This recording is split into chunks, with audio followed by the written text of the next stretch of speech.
Welcome to Asian Chinese Philosophy and Life. In this channel, I will try to explain traditional Chinese wisdom in English and with the curiosity of a modern researcher. In the last video, we looked at China's long historical path from Xiaoshan to the first unified empire under Qin and eventually to Qin and modern China. Overall, we saw one repeated pattern. China moved through different dynasties with cycles of unity, division, and reunification. In this video, we will turn to Europe and compare these two historical lines. When we compare China and Europe, we will realize an interesting fact, that both regions had major intellectual breakthroughs around the first millennium BC, especially around the broader period often called the Axial Age. In China, this was the time of the 100 schools of thought: Confucianism, Taoism, Mohism, legalism, and Yin Yang thought. In Europe, one early peak appeared in ancient Greece, especially with Socrates, Plato, and Aristotle. In China, many of the main philosophical frameworks were already formed during this period. Later dynasties continued to develop, reinterpret, and refine these traditions, but rarely changed the basic structure. This is why some scholars describe Chinese civilization as having a very early maturity in its classical culture. At the other side of the world, after ancient Greece, Europe developed through the Roman Republic and then Roman Empire. In this period, law, citizenship, military power, engineering, and imperial rule became central parts of European civilization. After the fall of the Western Roman Empire, Europe entered the Middle Ages.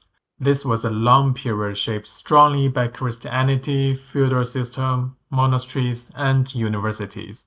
In this period, many European thinkers tried to understand the relationship between faith and reason, God and human being, and church and political power. Here we can see a key difference. China, after periods of division, often returned to a centralized imperial model. Europe, especially after Rome, remained more politically fragmented, and many powers existed side by side. This difference helps explain why Chinese philosophy often focuses on order, harmony, hierarchy, and proper relationships. These ideas were important for governing a large, unified empire, where political stability depended on balancing the ruler, officials, families, and ordinary people. In this worldview, human beings were not seen as isolated individuals, but as part of a large cosmic social system. Meanwhile, European philosophy developed in a more politically fragmented world, with several competing centers of power, kingdoms, empires, churches, and later nation-states.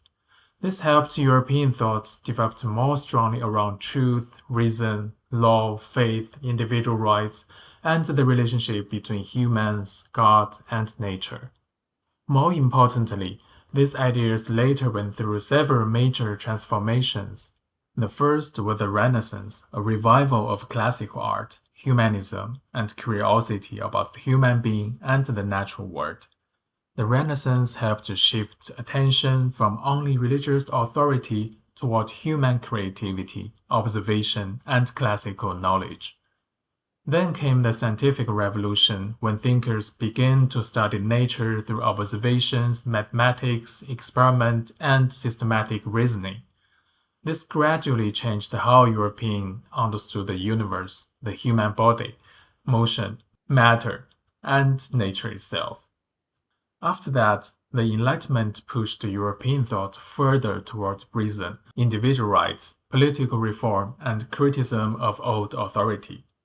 These changes helped prepare the modern Western world, including modern science, industrialization, democracy, capitalism, and the idea of individual freedom. So if we simplify the comparison, Chinese culture developed many of its core philosophical patterns very early, and later dynasties often refined and applied them within a centralized imperial order. Europe also had an early philosophical peak in ancient Greece, but later experienced major cultural revolutions: the Renaissance, the Scientific Revolution, and Enlightenment. This is why Chinese and European traditions often ask different kinds of questions. Chinese thought often asks, how can human life stay in balance with society, nature, and large order of heaven and earth? European thought often asks, what is truth? What can reason prove? What are the rights of the individual? And how can human understand and transform nature? This brings us to the main topic of this channel.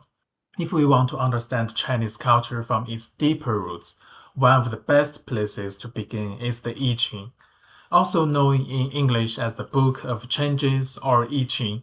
It is the most important starting point for understanding ideas such as change, balance, yin and yang, and harmony. In the next videos, we will first explore the history of this book and then read it step by step, one page at a time. My hope is that after following this series, you will not just know a few Chinese concepts, but begin to understand the deeper way of thinking behind traditional Chinese culture. So let's begin from the source of Chinese wisdom, the Book of Changes. Thanks for watching and see you in the next video.